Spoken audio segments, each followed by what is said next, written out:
And we are about to begin in 3, 2, 1.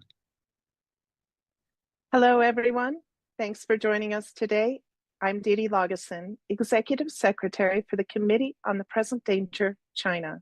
We appreciate your interest in our weekly webinars in which we expose and analyze the Chinese Communist Party's unrestricted warfare against America and the help being provided to the CCP in waging that warfare by captured US elites.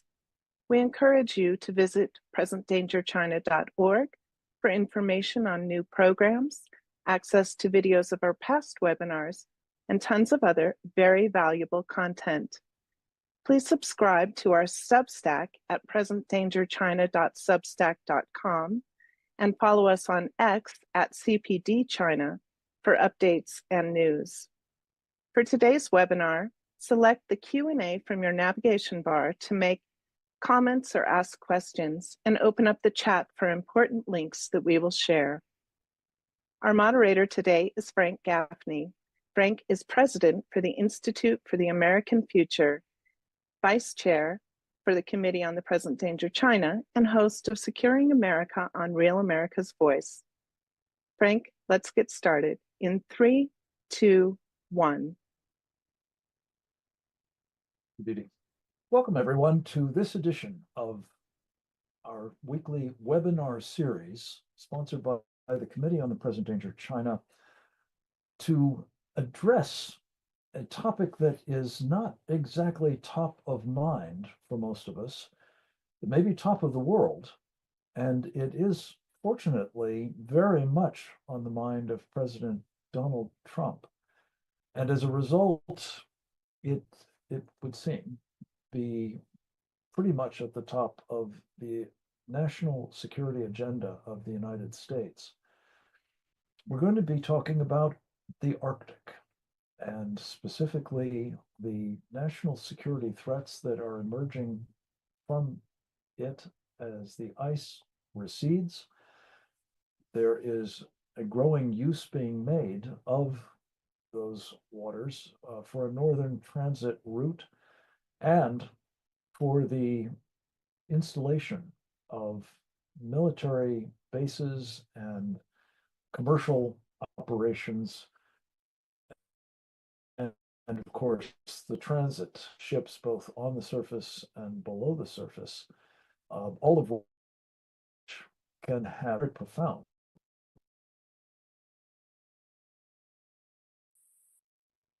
implications for our country's interests more generally. We're also going to be talking about a very large island that runs basically from the Arctic down to practically the eastern coast of the United States, Greenland.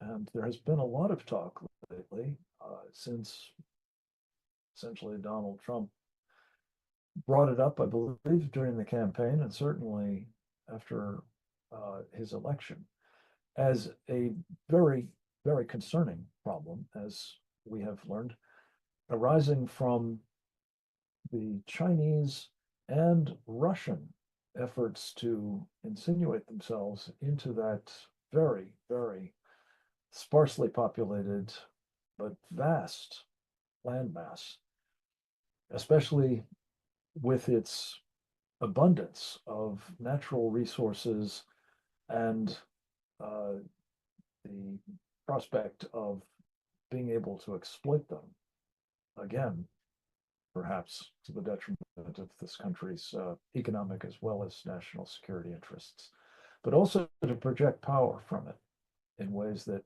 would be quite contrary to those interests. We're going to be exploring all of this with, as usual, a superb team of national security practitioners, some of them members of our Committee on the Present Danger China, as well as other subject matter experts and individuals with a, I think, impressive familiarity with all of the issues that I've just touched upon.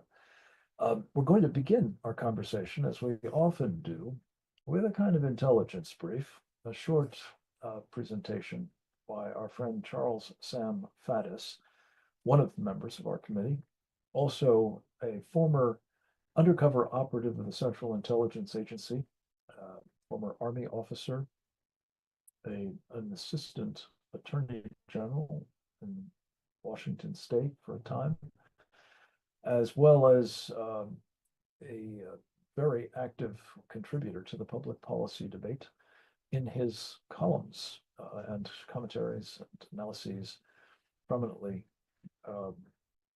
made available to us all at And Magazine. That can be found at andmagazine.substack.com. Very strongly commended to you all. Sam was able to join me on our Securing America television program earlier today. He was unable to be with us for this program, but we were able, with his permission, to extract a piece of his interview to present it to you by way of introduction to today's topic, which we will be expanding upon with our subsequent presenters. Let's go to the videotape with Sam Faddis now. One of the things that strikes me about this business with the Arctic and focus here on the Chinese, you and I were talking not so long ago about Turkey, Erdogan, Ataturk, and essentially what I was saying was, look, we got this vision in our heads that Turkey is now a secular country and it's westernized and it's part of NATO and this is all nailed down. Okay. And then we watched for about at least 3 decades as Turkey rapidly turned into something that looks increasingly like the Ottoman Empire with these expansionist aims, no longer aims, they're busy annexing Syria, and an increasingly overtly Islamic anti-Western rhetoric. But, I mean, yeah, you could find some think tanks talking about that, but U.S. policy didn't morph, evolve, and now all of a sudden, suddenly we got whiplash. Oh my God, where'd this come from? Okay, well, it strikes me that we're kind of dealing with the same thing here. I mean, and as you well know, this is not unique to American strategy and national security. All right, when we think about the Arctic, to the extent we think about it, okay, whatever, it's up there, it's irrelevant economically. And to the extent we thought about it strategically or militarily through the Cold War with the Russians, it was, well, they got subs hiding up there and we probably need to find those. And they're, okay, and beyond that, we haven't devoted a lot of thought to it, and we haven't done virtually anything about it. And when we think about the Chinese, everybody says, well, they're not an Arctic power, meaning they don't have the coastline that gives them claims in the Arctic. So they're irrelevant. So good, fine, we just sort of, we move on. And of course, the world doesn't just stop changing. So the Russians have massive Arctic claims and Arctic coastline and operate there all the time. And they and the Chinese, it turns out, are not acting vis-a-vis the United States as independent actors or hostile. Now we have this increasingly close cooperation. I mean, as we're talking, there are rumors, as yet unfounded, that we may even have Chinese troops operating with the Russians in the against Ukraine. As yet to be proven, but we know the North Koreans are there. We know that the Iranians, the North Koreans, the Chinese, and the Russians are all cooperating against the United States. So we can't treat the Chinese as not being an Arctic power anymore. So that's kind of a wake-up call. That's like, wow, all of a sudden these guys have access. Also, while we're still concerned about ballistic missile subs, there's a whole nother dimension to this fight, right? The fight is our entire strategy for maintaining military superiority over the Chinese is based on the fact that we got high-tech stuff that they don't have, to put it bluntly. Our stuff is better. We've got all kinds of cool gee-whiz things, cutting-edge technology. They're way behind. Chinese know that, as we've discussed many times. They're focused massively on overcoming that edge and taking it away. Okay, what does that have to do with the Arctic? Well, in addition to the fact that the Arctic is awash in oil and natural gas, it also has massive deposits of so-called rare earth minerals. Everything we're talking about in this high-tech arena runs on those rare earth minerals. I mean, and the Chinese already have essentially a stranglehold over those. And so even the premier American companies that you think are cutting edge, Tesla, SpaceX, Elon Musk's whole empire, is completely dependent on on rare earth minerals coming from China. So we largely do not produce them, and beyond that, we don't refine them. So the Chinese can cut that off. And as we speak, we're in the middle of a growing trade war with the Chinese. Well, they have already restricted, if not stopped, the export of those rare earth minerals. So just like coal once upon a time was the lifeblood of the world economy, oil to a certain extent is. This is not incidental. This is not your iPhone might cost you a little more. This is the whole game now. You're talking about the Defense Department wanting to build whatever generation of fighter aircraft we're on now that will preserve our technological edge, increasingly dependent upon AI. Well, to make any of this happen, to maintain this superiority, we have to have these rare earth minerals. We can't do that and be in a confrontation with the Chinese if they've got a stranglehold over it. We're already in a trade war where they're telling us they're not going to send them to us anymore. And some of the world's largest deposits of these things are sitting up in the Arctic.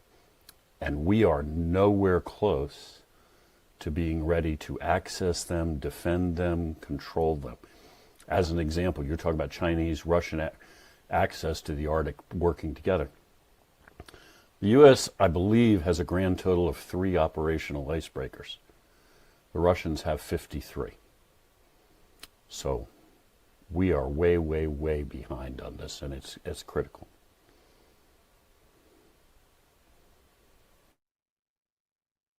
And thank you. And thank you especially for introducing the fact that this conversation is taking place, of course, in the midst of the president's concerted effort to try to rectify trade imbalances around the world, most especially, and I think the most egregious of them is that with the Chinese Communist Party. I'm fond of noting, and I've done so on these webinars rather consistently, that the Chinese communists have been at war with us for decades, unrestricted warfare, as we mentioned earlier, but explicitly so since May of 2019, when they declared in the pages of People's Daily that there was a people's war underway now against the United States. The trade war has been an undeclared one, but very much part of the unrestricted dimensions of this conflict, this pre-kinetic conflict, let me be clear. And what I think Sam has just laid out is preparations that have been made by the Chinese, in part with our financial support, in part with the windfalls and the trade imbalances that they've engineered, to prepare that nation for actual war against us, the old-fashioned kind, the shooting war kind, in other words. And what we're talking about now is, especially as the American people have seen how the Chinese have responded, the complete unwillingness, really, to negotiate on reducing barriers to trade and to engage in even more restrictions, including, it appears, with respect to these rare earth minerals. And that will only be the beginning of it, of course, given our supply chain dependencies. But what we're interested in here in this webinar is examining the extent to which new avenues of attack, if you will, are opening up as a result of the collaboration in part of the Chinese with their Russian junior partners in this no limit partnership, and in terms of what they are seeking to accomplish through the Belt and Road Initiative and the colonial infrastructure that it entails in places like Greenland. And if they were successful, what it would mean for us. To address that topic, I'm very pleased to say we have with us a man who has devoted considerable time and energy to his study of Greenland. He actually has a family tie to it by virtue of his father's, I think it was, service there during World War II. Thomas Dans is his name. He has served in the Treasury Department. He has been an Arctic Commission commissioner. He is these days actively engaged in, I think, public advocacy in connection with this exercise in establishing an American presence in and ability to properly defend Greenland. And we've had the benefit of his counsel on some of this in the past, and we're very appreciative of him taking the time to talk about Greenland, how vital it is to U.S. security interests in the Arctic and the North Atlantic. We have him via video as well. Let's go to that now. I think one thing that's important for the folks to understand is, hey, this didn't, like anything in China, this didn't just start yesterday. It didn't start as soon as President Trump won in November for the second, third time. This has been a move by China for decades now. And it's been something that's been a gradual progression on multiple different fronts. Of course, the kinetic front is always the last. And so we need to kind of put that away from our minds, which is you're not going to see it, you're not going to feel it until it happens, and then it's too late, right? So the kinetic thing you have to kind of put away and be able to examine the pacing of this on other spheres.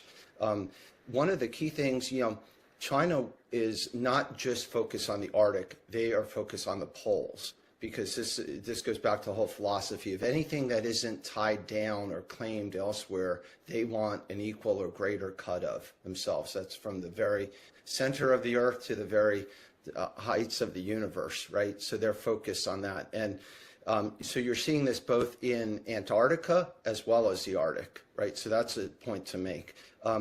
One of the first things China did was literally reinvent the map. And what I mean by that is there's something called the HAO projection, H-A-O. But in 2004, they basically took the idea that the world is, because of distortions in the Mercator projection, when you spread the world map out horizontally, it tends to it tends to reduce the effect of the proximity of all the world's landmass really in the northern hemisphere. And their point was that China is more central. Remember, the Middle Kingdom. So they basically decided to split the map on a line of latitude, 60 degrees south latitude, and come up with something called the HAO projection, which shows that, of course, 80% of the world's landmass in the center, but it basically makes the center of the map the Arctic. And you'll see that China ends up pretty close to things in that. So that's the jumping off point for the near Arctic notion. That came out in 2013, just as the Belt and Road Initiative was getting launched formally. So that was kind of one current moving on the side of this. So now what you've seen since then with a pretty aggressive kind of move in various kind of scientific and commercial spheres, as well as into multilateralism. So China is kind of one of their first moves, and they weren't involved in any of the Arctic exploration. This is an important thing for the viewers to know too. We can't get too far into the history, but they should respect that a lot of Greenland was discovered by Americans in the 19th century, right? In fact, much of the naming on the northwest side of the continent or the island itself are American place names, because we're the first ones to prove that it was an island.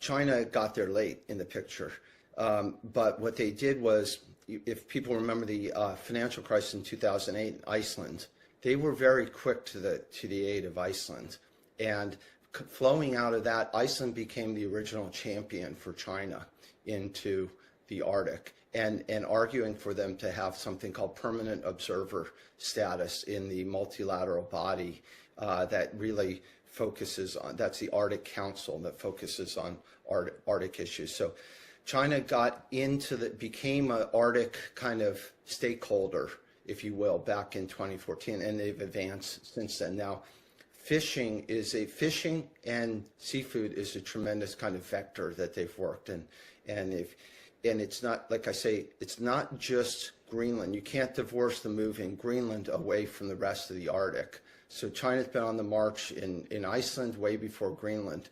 Now, Greenland is, for the listeners, 90% of the economy today is seafood, right? We talk about mining, we talk about critical minerals. Yes, that's very important. That's huge for the future. And China well recognizes that Greenland has some of the biggest untapped supplies of richest holdings of critical minerals. But seafood is a lot where the action is. So and then rolling forward into the present day, you've just seen elections occur in Greenland, where a new kind of government's been stood up. It's a coalition. It's a very balky thing. They brought kind of together some really strange bedfellows in terms of the former Communist Party. Now they're called the Liberal Party, or Left Liberal Party, as well as the far, kind of the Conservative Party, and everybody into this. But one of the first things that came out was the new foreign minister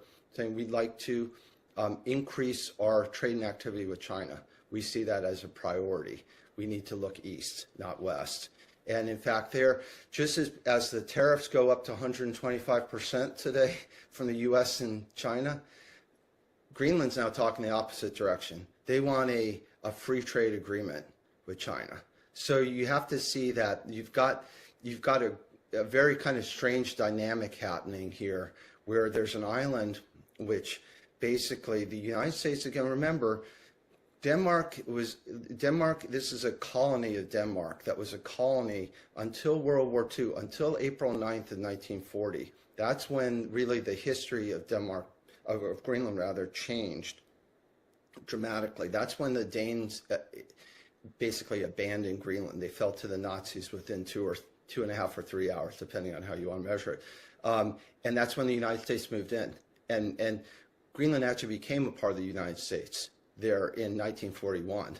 And just yesterday, I think, was the anniversary of that, 2 days ago, April 9th. That's when Greenland became a protectorate, and it was made a protectorate until, I think, May 5th of 1945, when Denmark was liberated, or the following days. And basically the country was kind of handed back to now the free Denmark, if you will.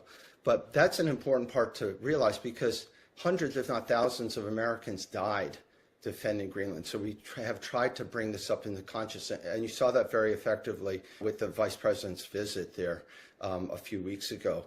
So you're in a situation where we have the key architecture of our security assets sitting in Greenland, and yet that island, other than the U.S. presence there, is scarcely protected. The Danes have 4 40-plus-year-old ships patrolling a 27,000-mile coastline, if you will. It's just not serious, and a couple dog sleds. There's billions of dollars necessary to bring this up to a safe level.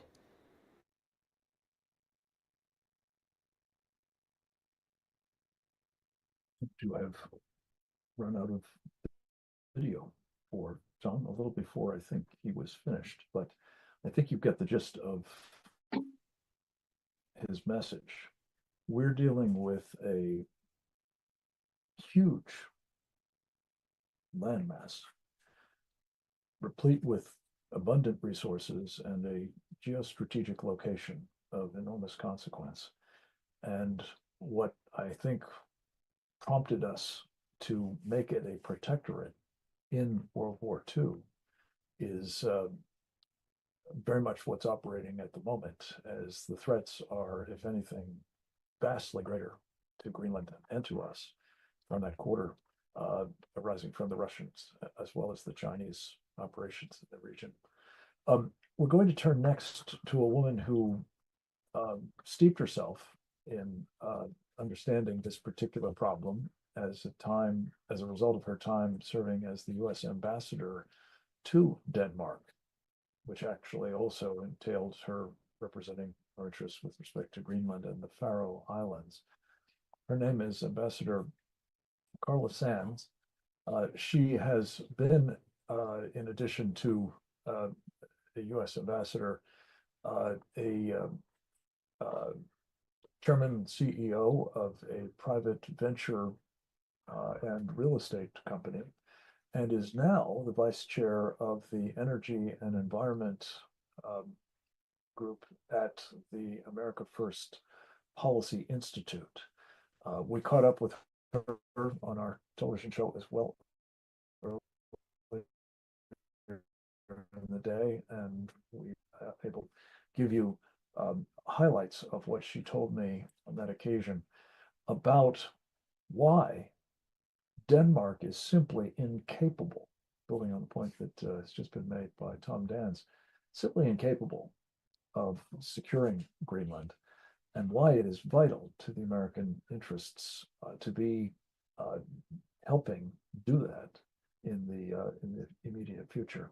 So we'll go to the videotape with Ambassador Sands at this point. Most Americans don't think about the Arctic. We don't think about Greenland at all. It's far away, we feel like, but it's actually part of North America. It's the world's largest island, and it's just off our northeast coast. However, it's part of the Kingdom of Denmark, and Denmark's over in Northern Europe. It's been part of the kingdom for hundreds of years, and the Greenlanders want to go independent. I thought that was decades away, but just a few months ago, their premier said, we are going independent, and it sounds like it's not that far off. So that, of course, increases the stakes of the security of Greenland, as it is part of North America, and if it were to fall into adversarial hands, it would be so much more dangerous than, for instance, Russia and China's activity in Cuba, because it's so large and because of the wealth that it contains. The CCP looks at the globe from the poles, not from our country's landmass like we do in the West, like the US or Europe would look at the map, and we have America in the middle. They look from the top and the bottom. Anne Marie Brady wrote a great book called China as a Polar Great Power. And in 2018, the CCP put out a white paper called The Polar Silk Road. And it's about China's ambition to rule the poles, to have a say in governance, in everything, security.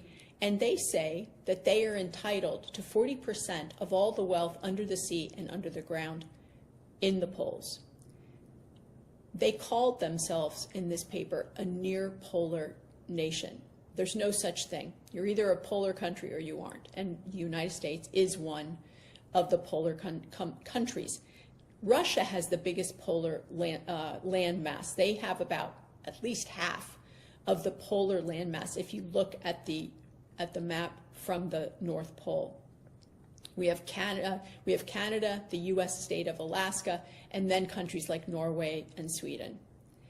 And if you look at the security issues, you would think, oh, well, you know, it seems very peaceful up there, and it was for hundreds of years. But now we have Russian subs and ships, we have Chinese ships, and they are working together in a no-holds-barred military partnership, and you could say also some economic partnership. So China's shipping goods with the help of Russian icebreakers through the Northern Sea Passage, for instance. And this is cutting down about 20% of the transit time, so it saves the Chinese shippers money. But with Chinese activity, shipping and things like that, comes their military as well, as we know. And Russia's been cutting sea cables around Greenland. China vessels have been doing the same thing not that far away. So there's a lot of mischief. They've been mapping the seabeds. They want to have more control in the region. I think if you think about the people of Greenland, they're peaceful people. They want to have a great life just like Americans do. They want more opportunity, and they're controlled largely, although they're semi-autonomous. Denmark has their security and their foreign policy under their control. However, Denmark is only a country of 5.5 million people. It's about the size population of the state of Colorado, and their GDP is about the same too. So they don't have the capacity to defend Greenland. And don't forget about the Faroe Islands, because it's not just the land masses that they have to defend, it's also the seas around them. The seas around them are gigantic and they're very rough. They're not friendly seas. And it's called the GI-UK gap for Greenland, Iceland, and the UK, because don't forget, Iceland used to be part of Denmark too until they went independent. So because of Denmark's lack of economic ability to defend their territory and the seas, to have even knowledge of what's around out there as far as subs and ships, they're not able to secure Greenland. President Trump looks at the Western Hemisphere and says things are not under the control like they should be if you look at the Monroe Doctrine. I believe it's time for a new Monroe Doctrine. He's looking at securing the Panama Canal for the use of American commercial, but especially military vessels. China was controlling that port. I went down, I visited the canal, I watched the movie. It was China, China, from wall to wall. That's going to change now. We look at South America. The largest trading partner of most South American country is China. And then you look at Greenland. Chinese companies own a minority interest in a majority of the rare earth mines in Greenland. The Chinese Communist Party tried to pull Greenlanders into their Belt and Road Initiative in 2017, flew over the premier and his government and their big CEOs, rolled out the red carpet. What can we do? They tried to finance and build, with state-owned enterprises, 3 airports that the Greenlanders were pining to have. And you have to understand, there's no infrastructure in Greenland. Most of what is there was built by the U.S. military from World War II until we left at the end of the Cold War. That's their ports and almost all of their airports. So Greenland is ripe for an investor.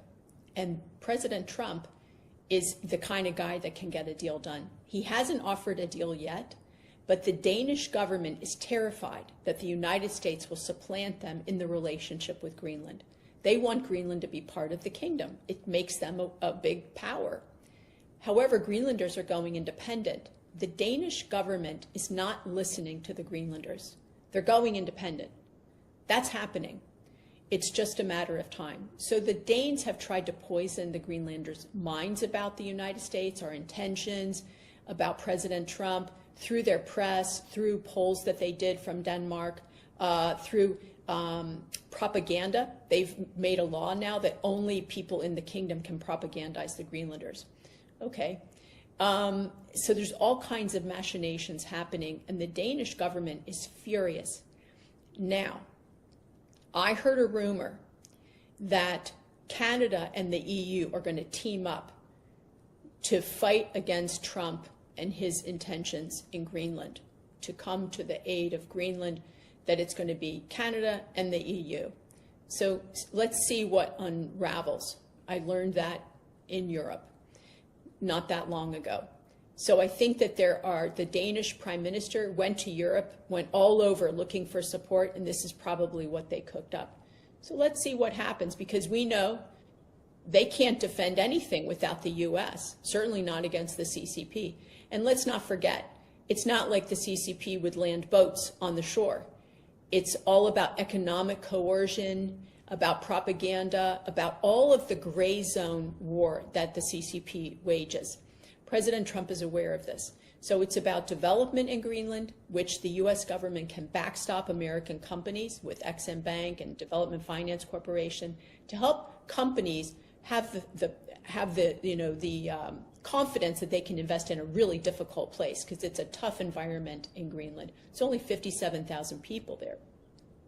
So I think that President Trump's proposal about us securing Greenland against our adversaries is a brilliant one. I wrote a paper on it a few years ago, and I think that it actually has merit, and that we should be talking about it more. We need more surrogates talking about the importance of securing Greenland against adversaries.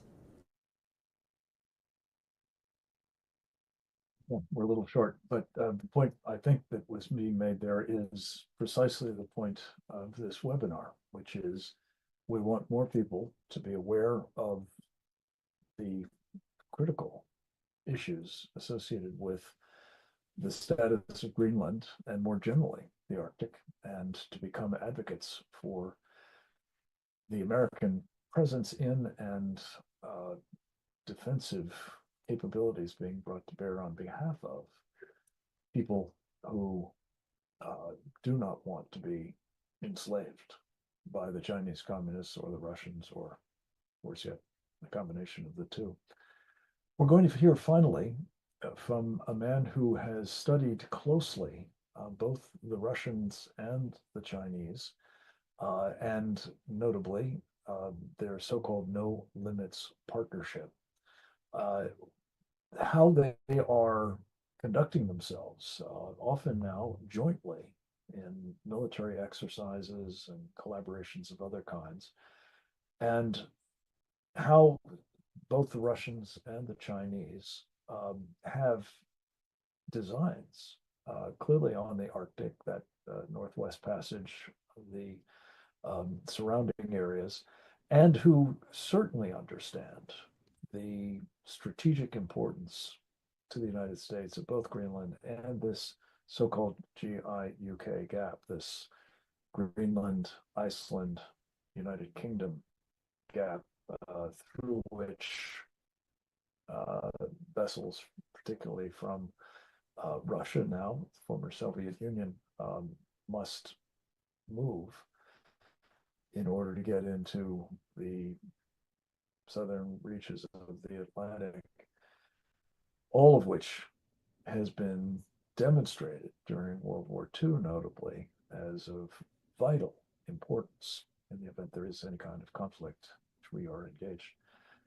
Our next presenter's name is J.R. Nyquist. He has a blog entitled jrnyquist.blog.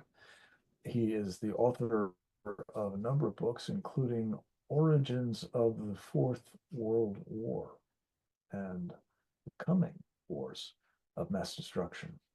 Jeff is a member of our Committee on the Present Danger of China. We're very pleased to have him with us to round out this conversation with his insights into the emerging military threat from the Arctic. And given the state of the US-Canada alliance, are we up to the challenge?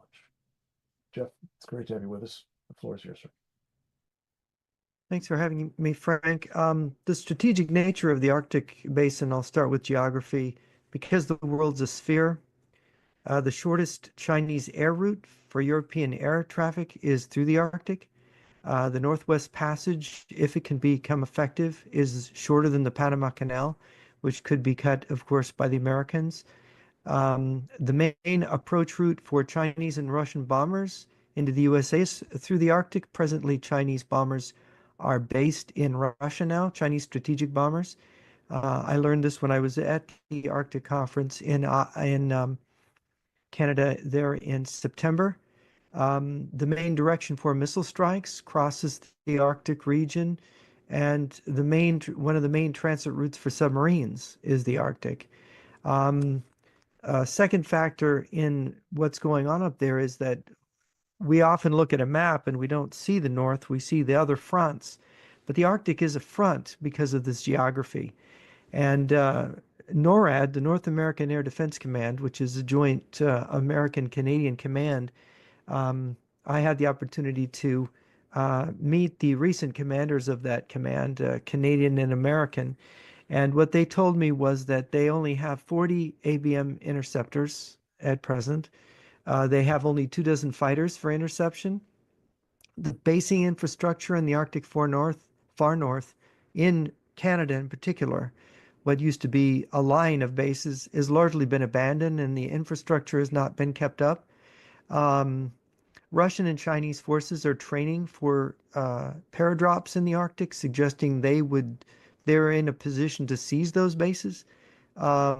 Ottawa and Washington are simply not interested in putting resources into the Arctic when they really need to be. Now the threats to the United States through the Arctic, it's important to look at these threats. Russian hypersonic missiles could actually be launched from Russian bombers flying over Siberia, and they could reach America's northernmost cities. And these missiles, they go way up before they go down. And they, according to General Van Herk, who had been the head of Northern Command and also NORAD, said there's no way to intercept these missiles once they come down low. There's no even way to track them. You can't even tell what target they're going to because they can change direction in flight. Then you have the 9 Russian submarines that are based off the U.S. coasts, 5 Russian submarines off the East Coast, 4 off the West Coast, carrying these new long-range Russian cruise missiles that basically are very difficult to intercept. Maybe a fighter plane could get one, but they also hard to track, and of course carry nuclear warheads, can carry nuclear warheads. The Chinese strategic bombers, which I mentioned before, that are based in Siberia, are able to strike the United States through this weak access point in the Arctic. If you use cruise missiles from Chinese submarines against our surface-to-air missile sites here in the U.S., you could clear a path, and General Clancy gave a presentation about this. You could clear a path so that a place like Chicago could be bombed, not with nuclear weapons, but just with conventional bombs. There'd be no way to stop it if the attack was planned correctly from China and or Russia. The Russian Northern Fleet, this is something that's been in the Russian press for about 5 or 6 years. The Russians are building icebreakers. The Chinese, let's say they need Russian support in the Pacific. The Russian Pacific Fleet is rather weak compared to the Russian Northern Fleet, which is based in Murmansk. There's been discussions of how to move the Russian Northern Fleet into the Pacific under emergency conditions. This is something that's been discussed and the Russian military is looking at. It would be very dangerous, imagine, if the entire Russian fleet could be massed in the Northern Pacific together with the Chinese fleet. Imagine the threat to Alaska and the threat to our West Coast. Then you have the issue of the Chinese infiltration of Canada, as noted in the 1997 Sidewinder report. It has been declassified now. I discovered when I was in Canada recently. It is a joint report of the Canadian Royal Mounted Police and the Canadian CSIS, the Canadian CIA, on Chinese using triads, organized crime, and basically infiltrating the Canadian economy and laundering money through urban real estate to influence Canadian politics. And I think when I was up there, I had a chance to meet with some Canadian politicians, and they told me, look, you have to warn your American friends. We have been taken over from the inside by China. And it's no joke. So already the Chinese have gotten their hooks deep into Canada. And of course, the Chinese infiltration doesn't just stop at the political level. The Chinese have tried to bribe indigenous Canadian tribes in the far Arctic North to get access to develop ports on the Canadian Arctic and to develop mines, economic resources. But this would just be a way to get a toehold, because China's primary interest would be, of course, to create bases, air bases for moving troops, for moving bombers and fighters. That would be something that they would want to get in. Once you had China establishing some kind of sovereignty in the north, and that would be possible because in Canada, the indigenous tribes have sovereignty. That's something that we don't have with Indian tribes in the United States. And so you have this difficulty where China actually could flip territories over to themselves. This is something that some Canadians told me that they're concerned about. Now, Chinese economic strategy in the Arctic, and it's worth touching on that for if there's a long-term strategy here. I must note that in Brazil, nobody's tracking this. China is backing this new PIX system through the Bank of Brazil. And it's an end run on the SWIFT dollar system for being able to trade, for customers to be able to use any currency they want to buy goods in another country and to be able to move that currency without a tax, without having to pay anything. I think the Chinese fronting this, they may be willing to lose a lot of cash themselves to do this. I think we'll find in the coming days that China is really involved in this. And of course, we saw the dollar go to $3,200 an ounce. We saw gold go to $32 an ounce, $3,200 an ounce. This does not reflect a real increase in gold as much as a decrease in the value of the dollar. So there is this attack on the dollar that China's doing, and the Arctic has a role to play in that, because President Trump's tariffs, as they alienate Canada and Europe, and of course the tariffs on China, these countries drawing together will make the Northwest Passage and the Chinese air route through the Arctic to Europe more important for China, as Europe becomes a more important trading partner for China. And then control of the Arctic by China, if they can claim sovereignty, as they have over the South China Sea, they and the Russians together could block the U.S. access to resources in the Arctic. The conclusion then, I would say, is that if Russia or China can establish bases in the Arctic, particularly Greenland and or northern Canada, they can directly threaten the United States from the. If you draw a straight line, it's much harder for them to approach directly over the Pacific or the Atlantic. Their approach to us together would be through the north, and which is, by the way, not presently protected, as our NORAD commanders would show. And the second point on the conclusion is that China and Russia's active measures, we don't really grasp the fact that President Trump's policies, perhaps influenced by this idea that Russia and China can be divided, has alienated Canada and Europe. And of course, this makes Greenland, and, because Greenland's controlled by Europe, and Canada is also independent of the U.S. If those countries become alienated from the United States, then it becomes even more wide open for attacking the United States through that direction. And so that's my presentation. Well, thank you. A lot of food for thought and not a little anxiety, I think it's fair to say. Jeff, you are the last man standing, as they say, the only participant who is with us live, and I very much appreciate you thereby being available for some questions and give and take with me on what we've been discussing here. I do want to start maybe with your last point. Clearly, one of the issues that has come to the fore since President Trump came back to office is the relationship with Canada. The government of Canada has become increasingly, well, not just admiring of, under Justin Trudeau particularly, and I think it's fair to say as well, penetrated by, under the influence of the Chinese Communist Party. Witness this this study that you mentioned.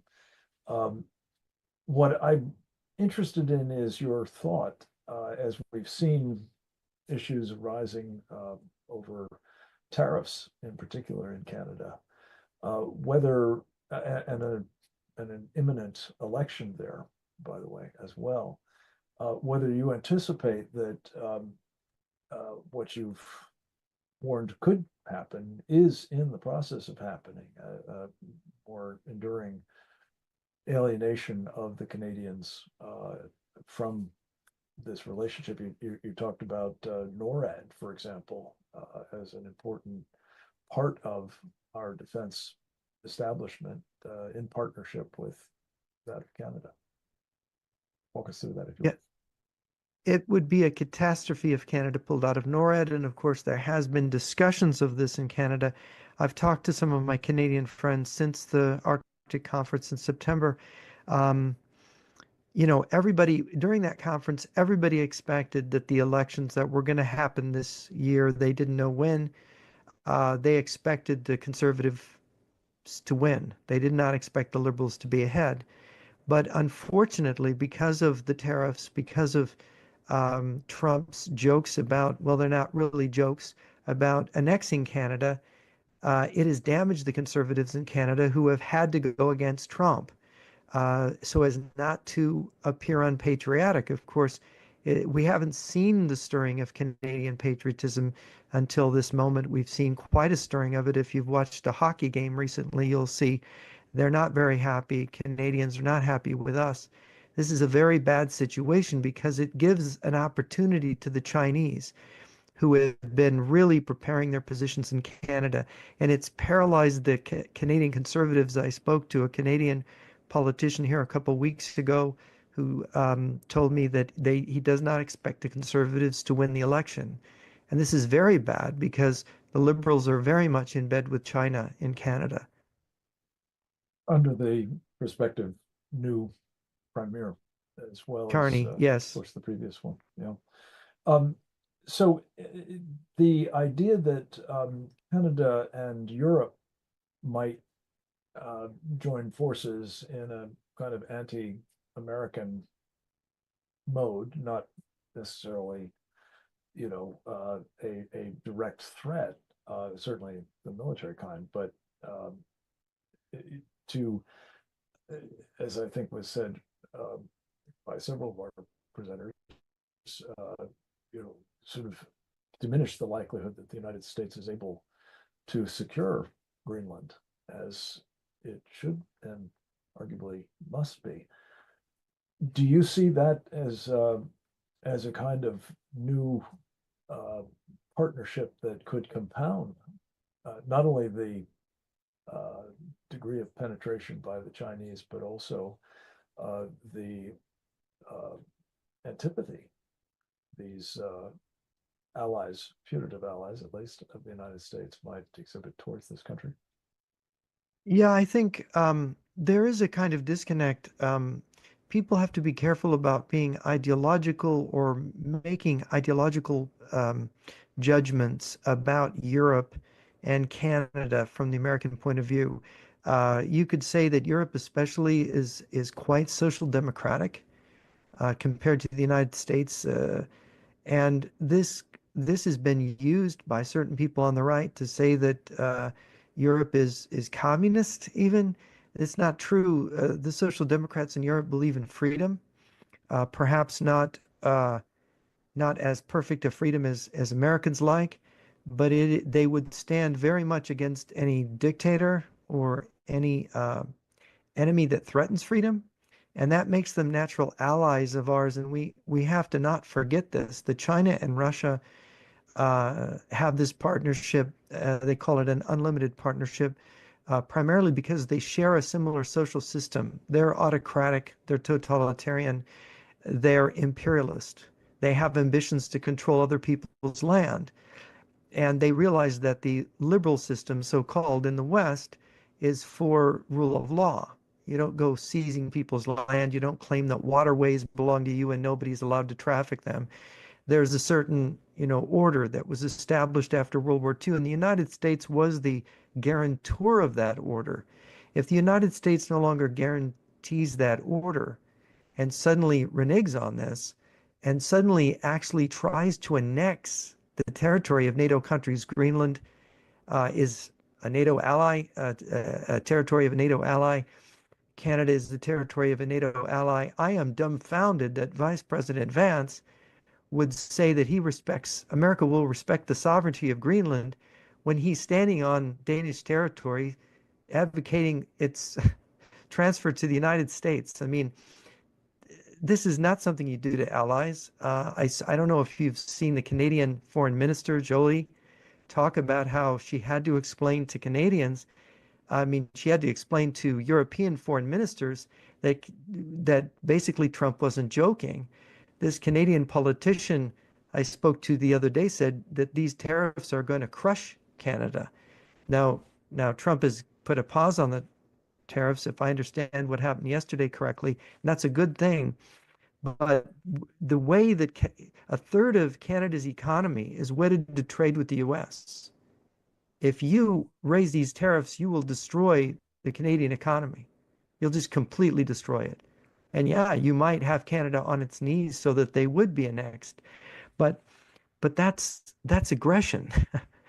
That's an act of aggression. That's using the trust of this long-standing, the biggest demilitarized border in the world and one of the most long-standing trade relationships in the world, and you are using that as a weapon to annex another country.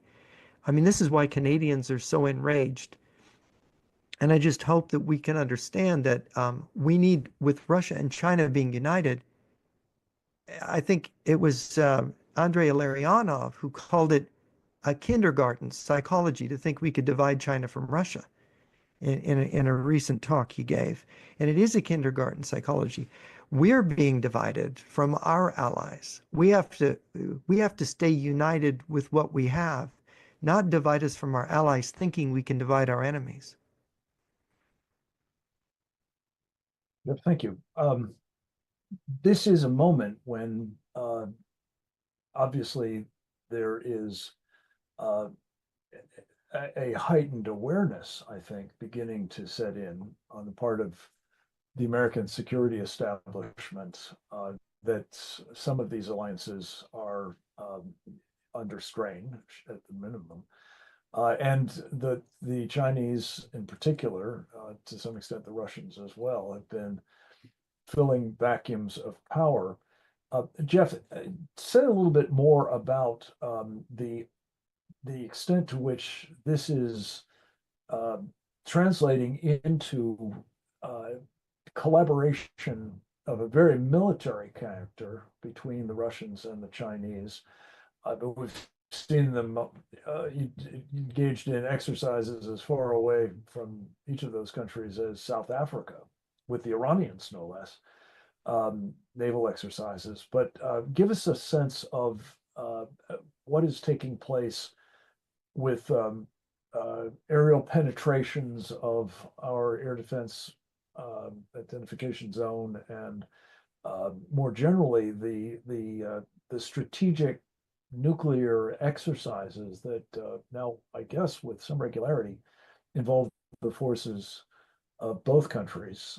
You mentioned bombers being stationed in Chinese bombers being stationed in Russia as something that is obviously part and parcel of those exercises, but perhaps on a more enduring basis as well. Yeah, the Chinese and the Russians have done joint air exercises where they have challenged U.S. airspace in Alaska.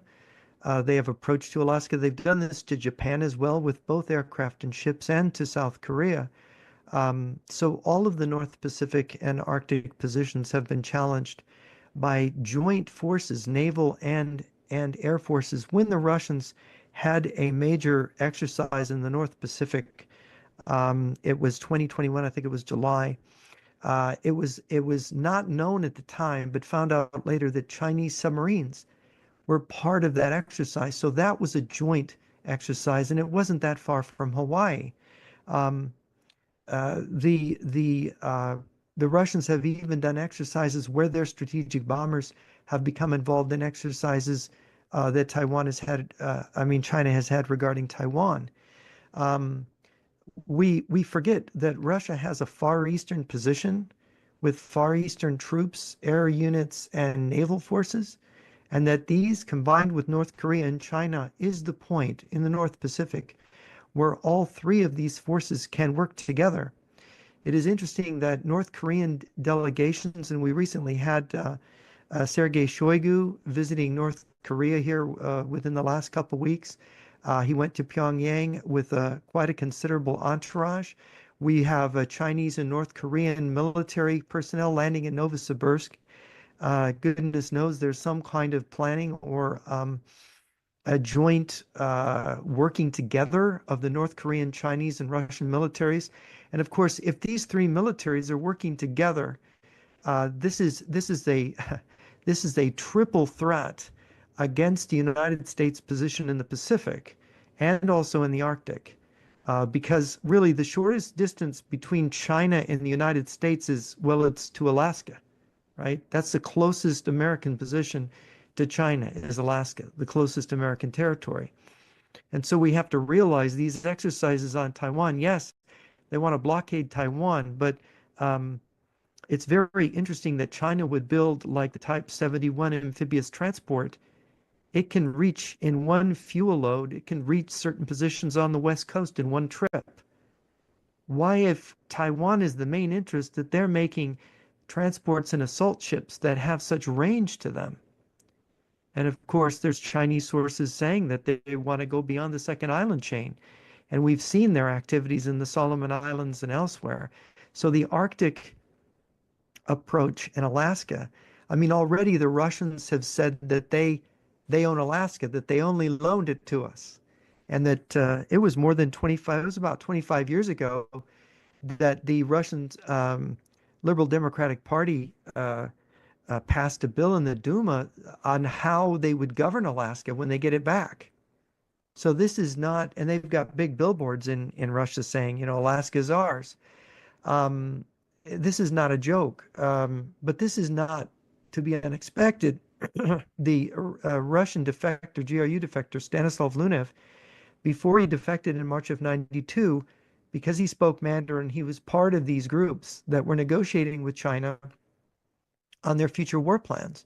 And they had a long-range plan to divide North America, where Russia would get Alaska and parts of Canada, and China would get the lower 48 states, with other countries invited in for looting rights. And this, I mean, this sounded so fantastic in the 1990s, but today it doesn't sound so fantastic. It doesn't, agreed. And I guess what was fantastic until recently is becoming more, if not a certitude, certainly more of a distinct possibility. Jeff, there's been note made by, I think, Carla and some of our audience members about Greenland having the potential to be Cuba. Somebody, I think, put it on steroids. That is to say, vastly more wealthy in terms of those natural resources, and very much with a strategic position not dissimilar to that of Cuba in our own immediate littoral waters. What is your sense of the sentiment that the Greenlanders are exhibiting? Have you had a chance to look at that at all? We've heard some insights from some of the previous presenters, but yeah, is it your feeling that the independence would translate into essentially, if not de jure, de facto, a lash up with the Chinese and maybe the Russians as well? Well, you have to look at the ethnic makeup of the Greenland population, and the Chinese are particularly effective in their propaganda and the kind of things they do.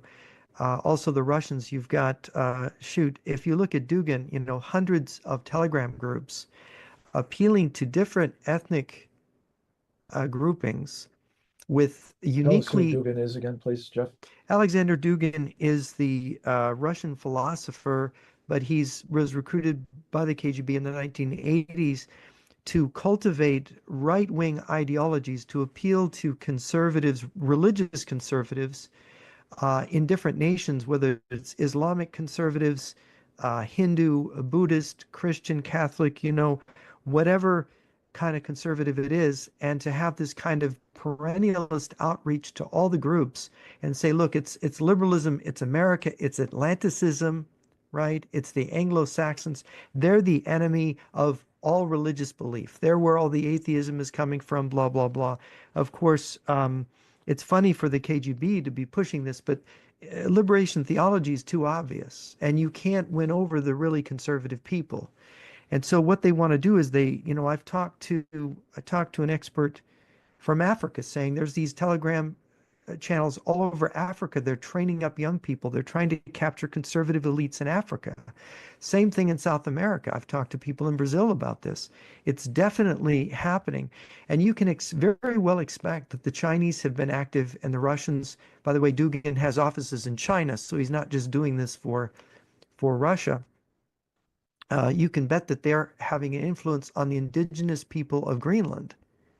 and that is very powerful. They obviously the Native Americans, indigenous people of northern Canada were smart enough. Their tribal leadership understood that that China was going to exploit them, and they did not. They were offered I was told, a rather large bribe, one of the significant tribes up there, and they turned them down. But just imagine if this could be effective in Greenland. The Chinese are trying to find an open door anywhere they can find it. And of course, that puts the U.S. government in a terrible position, because if the Chinese were to get into any of these places, we would not be able to allow it. We would have to intervene. One would hope.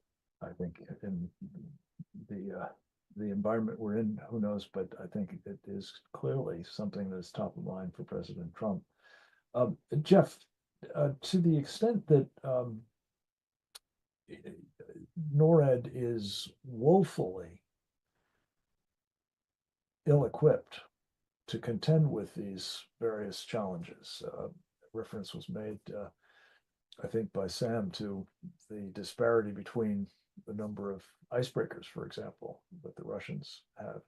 I think some of them nuclear powered, if I'm not mistaken, and the number that the United States has.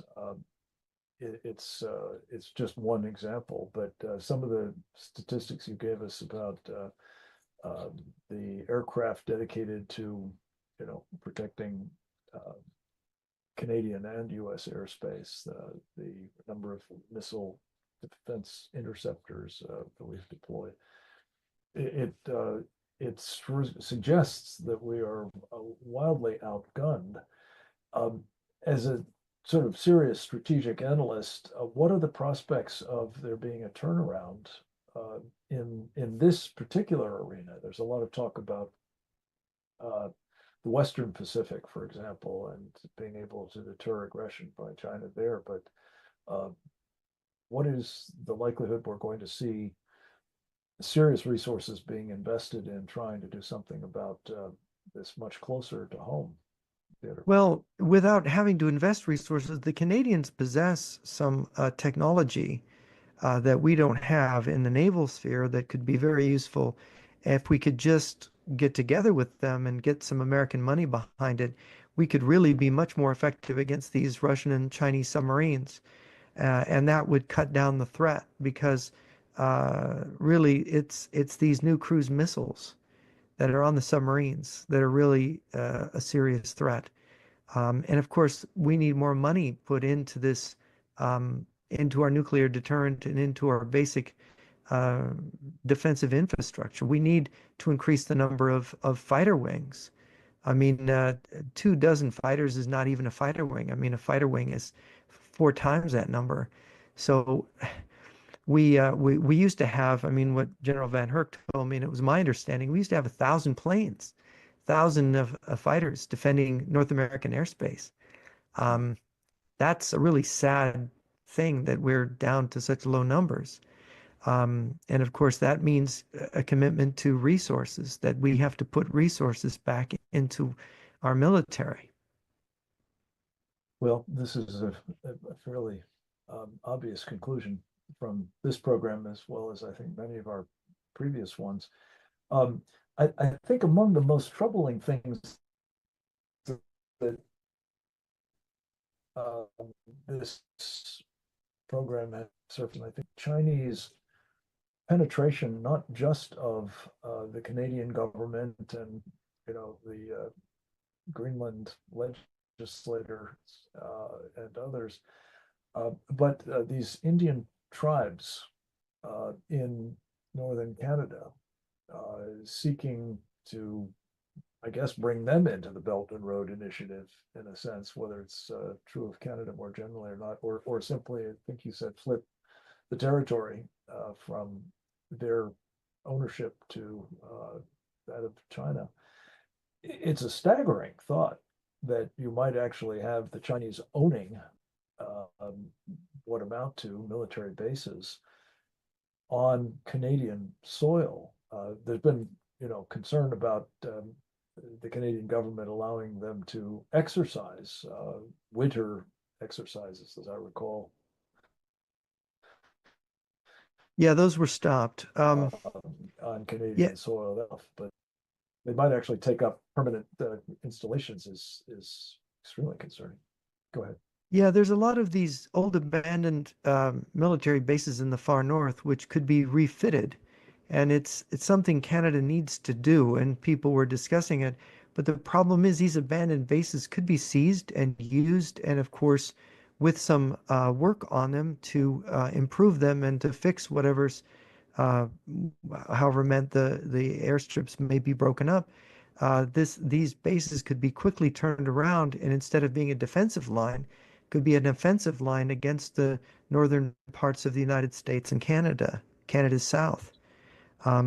People don't realize the Canadian North is really cut off, and they never developed. There's a sort of a semi-defunct rail line going to Churchill on the Hudson's Bay, but they have not built the infrastructure. They have not invested in the North, and this is something the indigenous people, I'm sure, are not so happy about.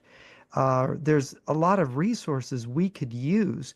It's more expensive to develop in the North, but once you've paid those infrastructure costs, you have access to those resources from then on. And that's something to think about, that maybe we need to pay the extra cost to develop resources that are right here in North America. Jeff, you've given us much to think about, as did our previous presenters. Thank you very much for being with us in person and taking a number of questions.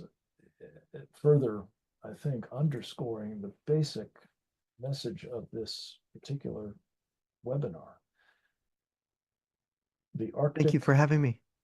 The Arctic and the Canadian North, particularly Greenland, I would assume Alaska as well, are all in some jeopardy as the ambitions of our two main adversaries are continuing to manifest themselves in increasingly ominous ways. It seems my takeaway from this program is that President Trump is certainly right to be concerned about Greenland, but needs also to be concerned about what's happening in Canada. And our policy approach towards that important alliance relationship needs to be thought carefully through in the context of these efforts to find a more fair and more sustainable trading relationship with the Canadians, as well as to attend to the shortfalls, the serious shortfalls in the national security investments of both nations in this particularly strategic region. Make no mistake about it, folks.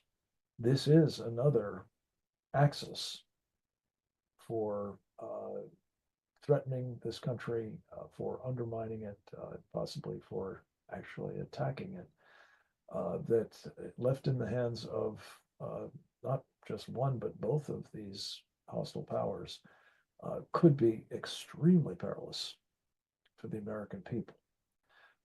We commend President Trump for his clarity on the homeland security challenges and his efforts to take corrective action.